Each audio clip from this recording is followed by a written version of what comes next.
ইউক্রেনের ড্রোন হামলায় রাশিয়ার মস্কো ও তামভভ অঞ্চলে ৮ জন নিহত হয়েছেন। এ হামলায় কয়েকটি বড় গুদামে আগুন ধরে যায় এবং কয়েক ঘণ্টা ধরে আকাশ ঘন কালো ধোঁয়ায় ঢেকে থাকে। রাশিয়ার ভূখণ্ডে সাম্প্রতিক মাসগুলোতে হামলা বাড়িয়েছে ইউক্রেন। তারা এই অভিযানকে দূরপাল্লার নিষেধাজ্ঞা হিসেবে উল্লেখ করেছে। রাশিয়ার সবচেয়ে বড় অনলাইন খুচরা বিক্রেতা ওয়াইল্ডবেরিজের ২টি গুরুত্বপূর্ণ গুদামে হামলা চালায় ইউক্রেন।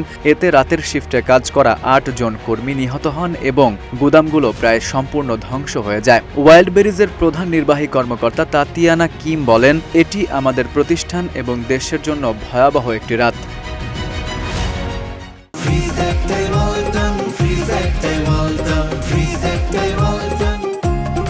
মস্কো থেকে প্রায় ৫০০ কিলোমিটার দক্ষিণ পূর্বে অবস্থিত তামভভ অঞ্চলের গভর্নর জানান, শত্রুপক্ষের ড্রোন হামলায় একটি ওয়াইল্ডবেরিজ লজিস্টিক সেন্টারে ৭ জন রাতের শিফটের কর্মী নিহত হয়েছেন এবং পরবর্তীতে হাসপাতালে আরও একজনের মৃত্যু হয়। মস্কো অঞ্চলে একটি তেল ডিপো এবং আরেকটি ওয়াইল্ডবেরিজ গুদামেও হামলা হয়েছে বলে জানান আঞ্চলিক গভর্নর আন্দ্রেই ভোরোবিয়ভ।